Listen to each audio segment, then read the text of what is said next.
Hello दोस्तों, स्वागत है आपका हैप्पी कंपटीशन एकेडमी की ऑनलाइन क्लास में। और कैसे हैं आप?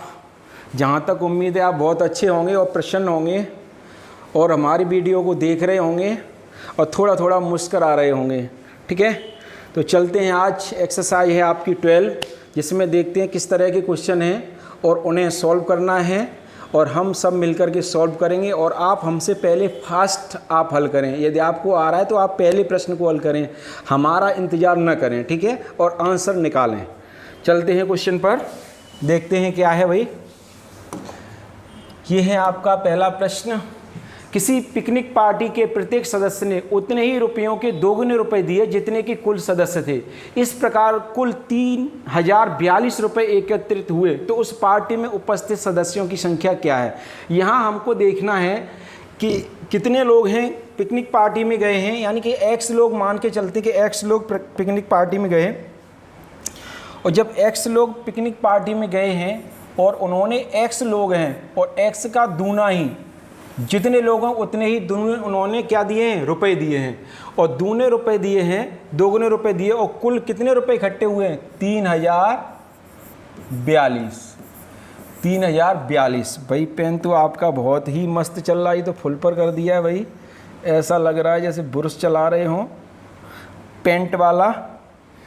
3042। ठीक है, तो यहाँ पर इसका मल्टीप्लाई करेंगे एक्स का, तो ये आपका हो जाएगा 2x² बराबर 3042।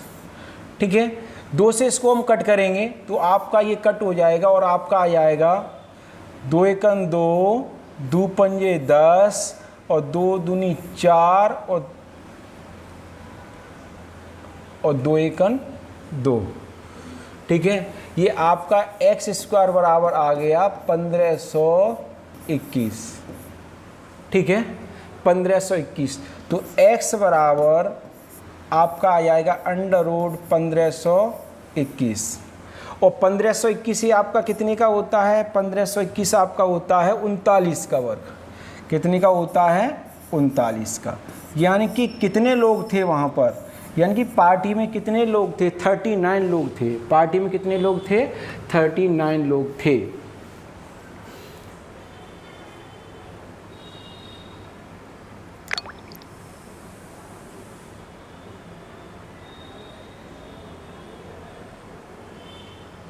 ठीक, ओके। चलते हैं नेक्स्ट क्वेश्चन पर। एक मोबाइल का अंकित मूल्य 4800 रुपये था। मालिक ने अंकित मूल्य पर 10% की छूट दी, छूट की पेशकश की, लेकिन ग्राहक ने पुनः अनुरोध करने पर उसने एक नगद छूट देने के बाद 4200 रुपये पर बेचा। यानी ऐसा है कि एक मोबाइल लेने के लिए एक दुकानदार के पास में एक व्यक्ति पहुंचा है।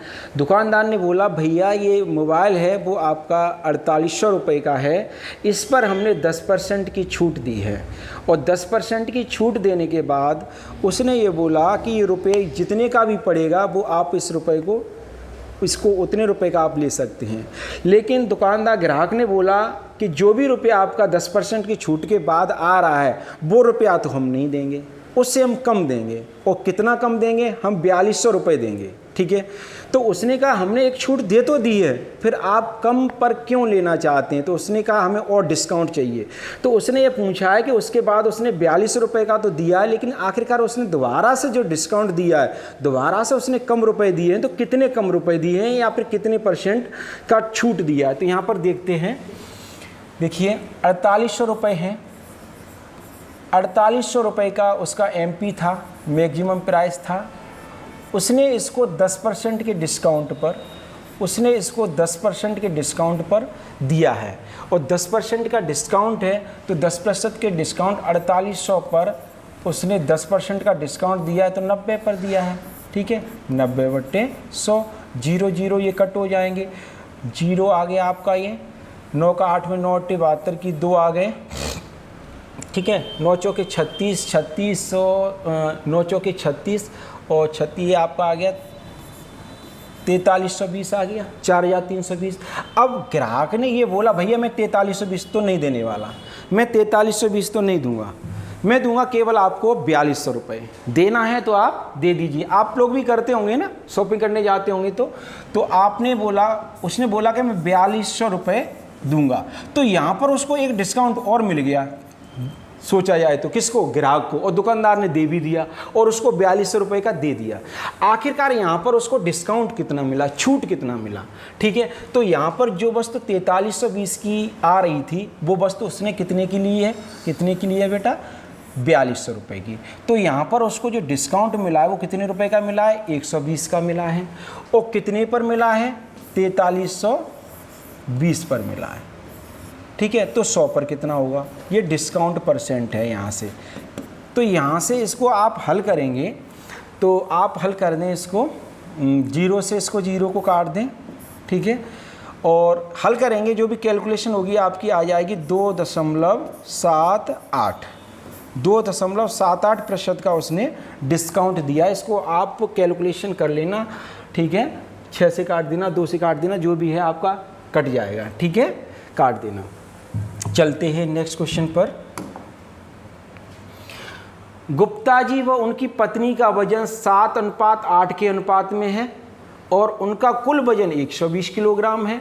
यदि गुप्ता जी अपना वजन 6 किलोग्राम कम कर लेते हैं तो वजन का अनुपात 5:6 हो जाता है। तो उनकी पत्नी का घटा हुआ वजन ज्ञात करो। यानी कि गुप्ता जी ने वजन कम किया है, ऐसा नहीं है, गुप्ता जी की पत्नी ने भी वजन कम किया है। तो आखिरकार गुप्ता जी की पत्नी ने वजन कितना कम किया है जिससे उनका अनुपात 5:6 हो गया है। चलो करते हैं इसको सॉल्व। देखिए, इनका वजन, Gupta ji and his wife, ये गुप्ता जी हो गए और इनकी ये वाइफ हो गई, ठीक है। और इनका वजन कितना है बेटा, 7:8 के अनुपात में है। और इनका अगर अनुपाती योग करेंगे तो कितना आ गया, 15। और 15 यूनिट बराबर कितना, यानी कि दोनों का वजन कितना बोला है उसने, 120 किलोग्राम है। तो हमने दोनों का अनुपाती योग कर लिया, 15 यूनिट बराबर 120। तो 1 यूनिट बराबर आ गया 15 × 120, 1 यूनिट का वैल्यू आ गया 8। तो यहाँ से अगर हम गुप्ता जी देखें तो गुप्ता जी का अगर वजन देखें और इस वाइफ का वजन देखें तो गुप्ता जी का वजन 8×7 कितना हो जाएगा, 56 किलोग्राम, और 8×8 64 किलोग्राम। अब यहाँ पर जब वजन कम किया गया, गुप्ता जी का वजन कितना कम किया गया है, 6 किलोग्राम, और 6 किलोग्राम गुप्ता जी का वजन कम करेंगे तो कितना हो जाएगा, 50 किलोग्राम। तो यहाँ पर चलो इसको थोड़ा सा बढ़ा दें, वैसे तो ये शॉर्ट ही हो जाएगा हल, ठीक है। यहाँ पर गुप्ता इनका वजन है वो कितना कर दिया कम, x किलोग्राम, और इनका अनुपात कितना हो गया, 5:6। तो यहाँ से आप इसको सॉल्व करेंगे तो 50 में 6 जाएंगे तो कितना बचेगा, 50/64 - x बराबर 5/6, ठीक है। और 5 से ऊपर का ऊपर आप कट कर सकते हैं, तो 5 × 50, ठीक है। और 10 सिंगे कितना आ गया, 60, यानी कि 64 - x बराबर 60, ठीक है। तो x बराबर बेटा आ जाएगा 4 किलोग्राम। x बराबर कितना आ जाएगा, 4 किलोग्राम। यहाँ से आप इसको सॉल्व कर सकते हैं, कैलकुलेशन इसकी कर सकते हैं, ठीक है। कितना वजन आ जाएगा, 4 किलोग्राम। यानी कि जो पत्नी का घटा हुआ वजन है वो है आपका 4 किलोग्राम, ठीक है। आराम से हल कर सकते हैं। 5 से इसको 10 को काट दिया है, क्रॉस मल्टीप्लाई कर दिया है, 64 - x बराबर 60, तो x बराबर 4 किलोग्राम, ठीक है। 64 में से 60 हम माइनस कर देंगे। चलते हैं नेक्स्ट क्वेश्चन। x संख्याओं का औसत y² है तथा y संख्याओं का औसत x² है, तो सभी संख्याओं का औसत कितना है। देखते हैं इसको।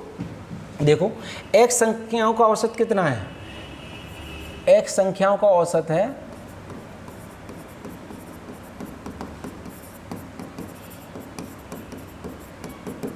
y²। तो x संख्याओं का योग कितना हो जाएगा बेटा, x संख्याओं का योग हो जाएगा xy²। ऐसे ही y संख्याओं का औसत कितना है, y संख्याओं का औसत है x²। तो y संख्याओं का योग कितना हो जाएगा, y संख्याओं का योग हो जाएगा x² y।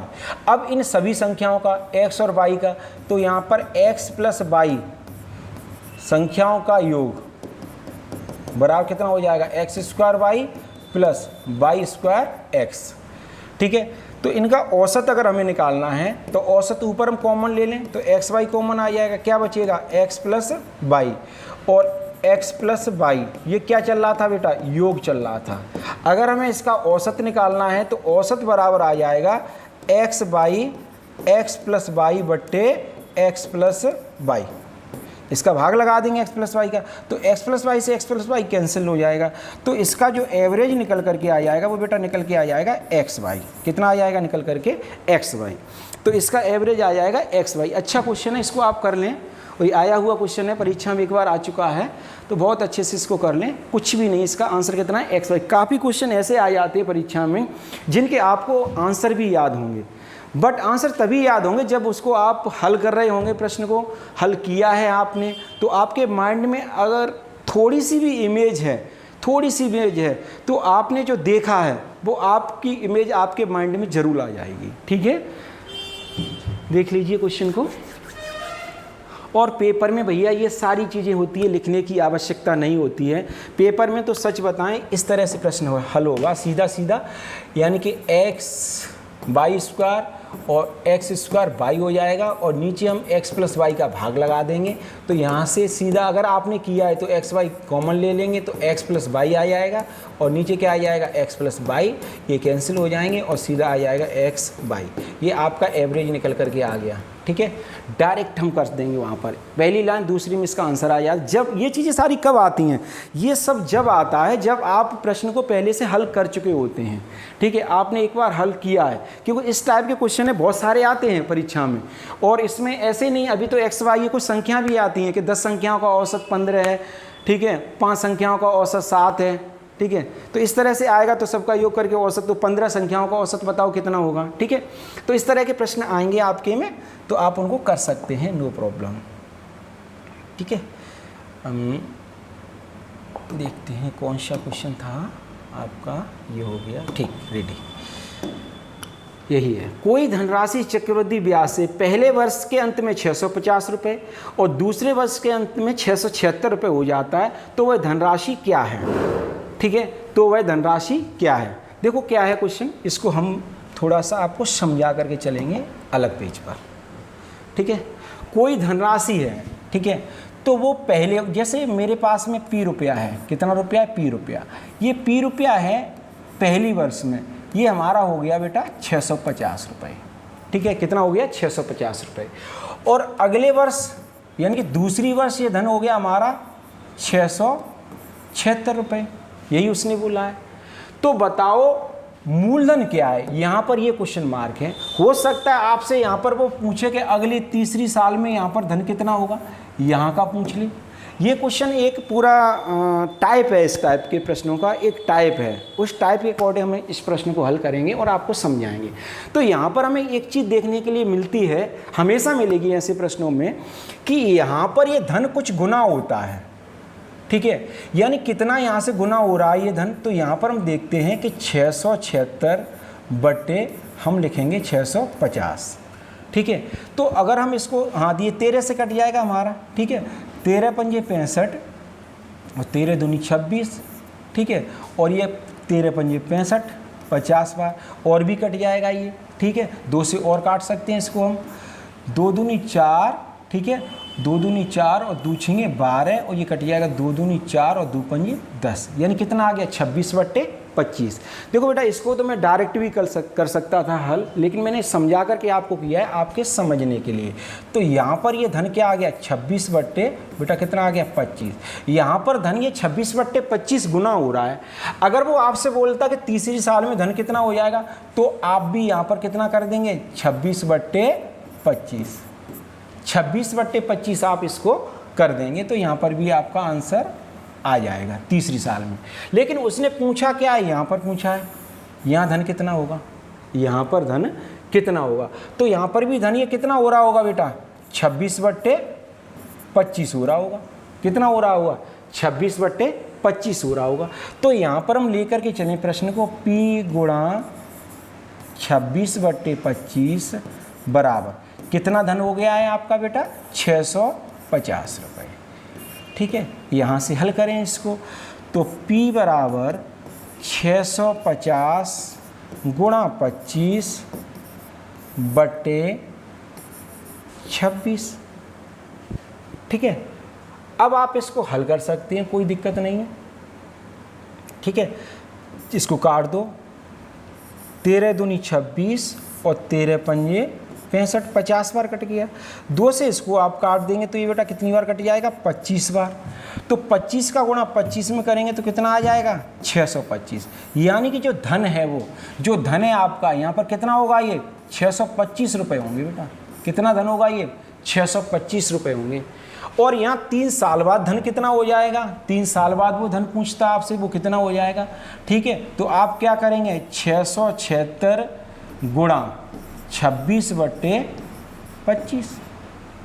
इसको आप सॉल्व करेंगे। सॉल्व करने के बाद में जो वैल्यू आएगा आपका, ठीक है, जो भी वैल्यू आएगा वो अगली साल के लिए हो जाएगा। ठीक है, कर लो इसको हल, देख लो।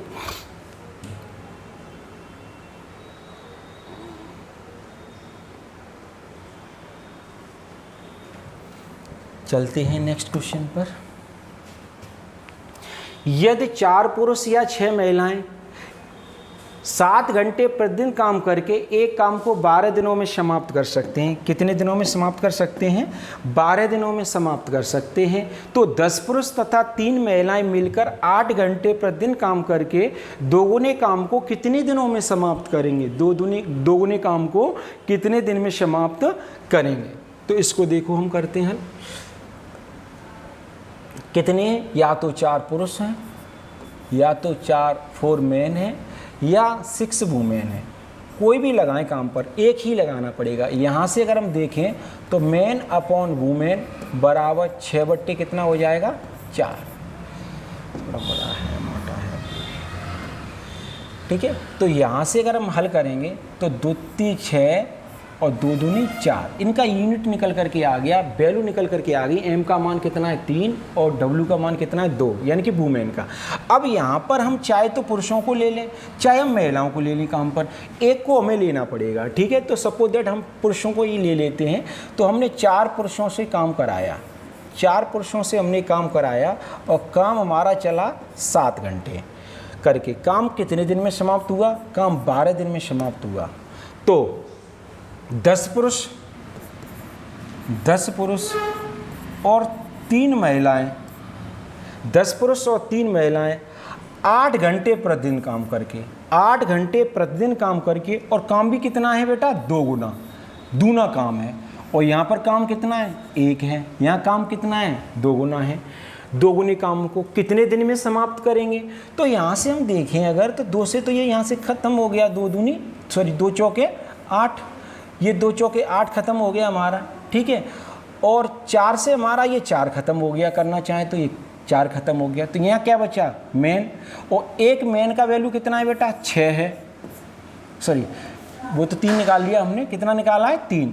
तो यहाँ मेन की जगह कितना रखेंगे? 3 गुणा 7 गुणा 12 बराबर 10। और मेन का वैल्यू कितना था? 3। 10 गुणा 3 प्लस 3, और वुमेन का वैल्यू कितना है? 2। ठीक है, और ये तो ख़त्म ही हो गया पूरा टोटल। और कितने दिन में उसने, सॉरी, दिन भी पूछा है कितने दिन, तो यहाँ पर मैंने D2 तो लिखा ही नहीं। चलो D2 यहाँ लिख लेते हैं, D2 आ गया आपका ये। अब इसको आप हल करेंगे तो 3 गुणा 7 गुणा 12 बराबर 10 या 30 और 3 दूनी 6, ये आपका हो जाएगा 36 गुणा D2। तो इसको आप काट सकते हैं, 12 दूनी 24 और 12 3 36 3 बार, और 3 से 3 हो जाएंगे आपके फ्री। तो D2 बराबर आपका आ जाएगा 7 डेज। यानी कि आपका जो समय है वो समय लगा आपको 7 दिन, 7 दिन समय आया इसका, 7 डेज। ठीक है, हल कर सकते हैं, बहुत आराम से मैंने हल किया है, बहुत अच्छा क्वेश्चन है ये भी। ठीक है, चलते हैं नेक्स्ट क्वेश्चन पर। यदि P पुरुष P घंटे प्रतिदिन काम करके P दिनों में P यूनिट काम करते हैं, तो N पुरुष N घंटे प्रतिदिन काम करके N दिनों में कितने यूनिट काम करेंगे? भाई ये मैं पहले वीडियो में क्वेश्चन में ये लिखा चुका हूँ। M1, दूसरा कोई कलर ले लेते हैं। देखो मैंने लिखाया था एम, ये भी नहीं आएगा सही sign, M1 D1 H1 E1 बट्टे M2 D2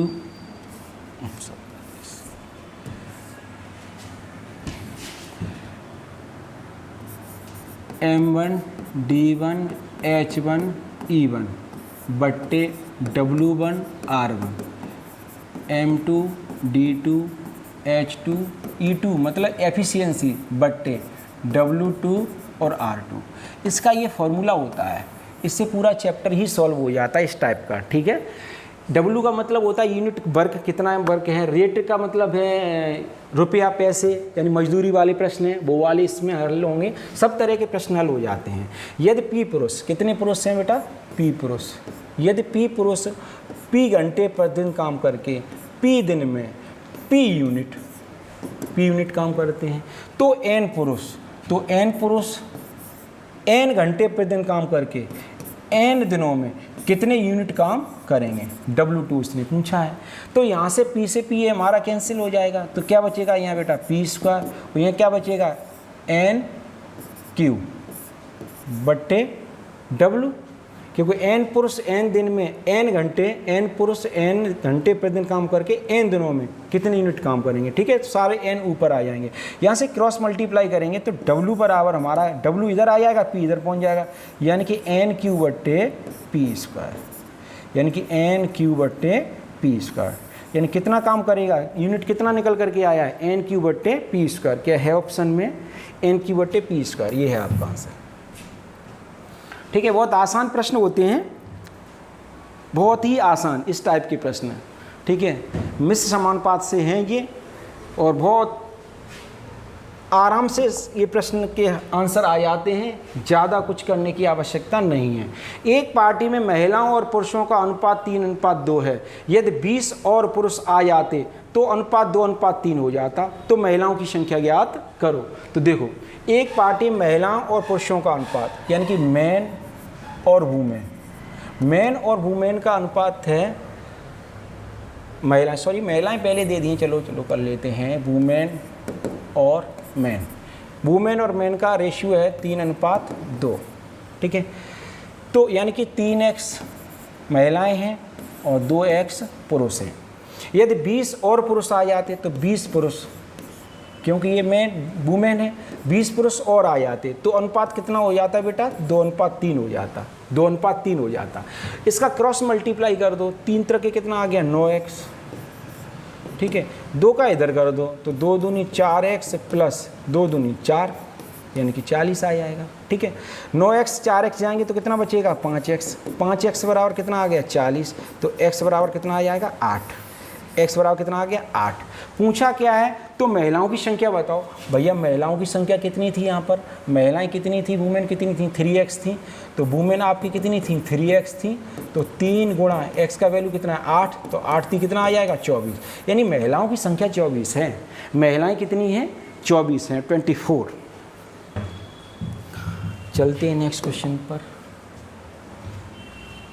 ओहो, यहाँ तो भाई पीपीटी में मिस्टेक कर दी सर जी ने, वही क्वेश्चन फिर रिपीट कर दिया। चलो कोई बात नहीं है।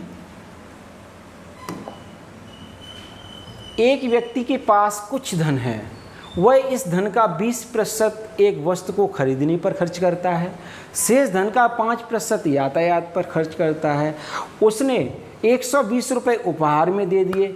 यदि उसके पास 1400 रुपये शेष बचे तो बताइए यातायात पर कितने रुपए खर्च किए। केवल यातायात पर उसने पूछा है कितना रुपया खर्च किया है।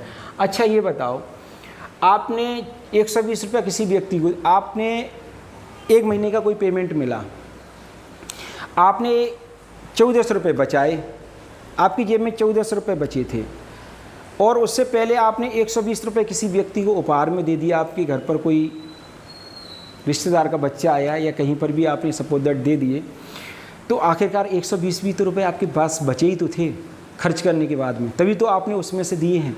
तो यहाँ पर जो आपका जो बचत है, जो बचत है टोटल, वो आपकी बचत होगी 120 और प्लस 1400, यानी कि 120 प्लस 1400, बचत टोटल हो जाएगी 120 और 1400 रुपये, यानी कि 0 2 4 और 5 152, यानी कि 1520 रुपये आपकी बचत हो जाएगी। 14 1500 120, ठीक है, कितनी हो जाएगी? 1520 रुपये बचत हो जाएगी। अब यहाँ पर इसको हल कैसे करते हैं? मैंने आपको ये चैप्टर पढ़ाया था परसेंटेज, ठीक है, पहले, तो उसमें मैंने बताया था ये बचत वाले प्रश्न किस तरह से होंगे, जिसमें शेष शब्द आता है, जिसमें शेष ये शब्द आता है, इन प्रश्नों को हल करने का तरीका अलग होता है, और जिनमें शेष नहीं आता है उनका सॉल्व करने का मेथड अलग है। तो यहाँ पर देखो 20% का फ्रैक्शन कितना होगा बेटा? 1/5। तो 5 रुपये थे, एक उसने खर्च कर लिया, तो बचा कितना? 4 बचा। फिर उसने 5% है, 5% का फ्रैक्शन हो जाएगा 1/20, यानी 20 रुपये थे, उसने 1 रुपया खर्च कर लिया, तो बेटा बचा कितना? 19 रुपया। अब टोटल यहाँ पर उसकी इनकम, ये होती है उसकी आय, और ये है उसकी बचत खर्च करने के बाद में, ठीक है। तो 20 पंजे 100 रुपये आय है, 19 चौके 76, ये उसने क्या करें? बचाए हैं। अब आय और बचत, ये आय और बचत इन दोनों में से एक आपको अवश्य देगा, ठीक है। तो आय और बचत में से आपको क्या दिया है? बचत दी है 1520 रुपये। वो आपके अनुसार बचत कितनी है बेटा? आपके अनुसार बचत है 76 यूनिट। 76 यूनिट बराबर 1520, और 76 दूनी होती है 152, तो 1 यूनिट का वैल्यू कितना आ गया? 20। 1 यूनिट का वैल्यू कितना आ गया? 20, एक, ठीक है। अब यहाँ पर 20 आ गया, तो हमने देखा आय कितनी आ जाएगी, तो इसकी आय के लिए कितना यूनिट है? आय के लिए यूनिट है 100, 100 गुणा 20, यानी कि कितने रुपए आ गई? इनकम कितनी आ गई? 2000 रुपये। अब 2000 रुपये में से भी उसने खर्च किए हैं, वो खर्च का उसने पूछा है कि यातायात पर कितना खर्च किया है। किस पर? यातायात पर। तो यातायात के लिए हम निकालें कि यातायात पर कितना खर्च किया है। तो यातायात के लिए देखते हैं क्या प्रोसेस है। यानी कि उसने 2000 रुपये पैदा किए थे, 2000 रुपये में से उसने 20% एक वस्तु खरीदने में खर्च कर दिया था। जब 20% उसने किसी वस्तु को खरीदने पर खर्च कर दिया है, तो उसके पास 80% बचा। कितना बचा? 80% बचा, है ना। 80% बचा, यानी 80/100 बचा। और जो 80% धन बचा, उसका भी, उसमें से ही उसने 5% खर्च किया है। किस पर? यातायात पर। 5% उसने यातायात पर। अब देखो 1 2 3 4, 1 2 3 4, ठीक है। 8 पंज 40 और 40 दूनी 80, यानी 80 रुपये। 80 रुपये उसने किस पर खर्च किए हैं? यातायात पर।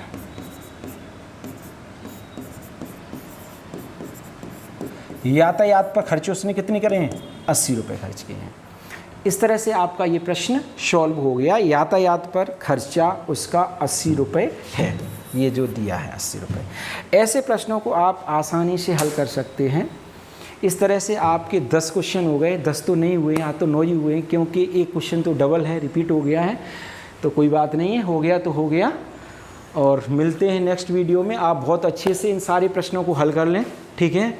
और एक बार मुस्करा करके हमारी वीडियो को लाइक और सब्सक्राइब ज़रूर कर लें। धन्यवाद।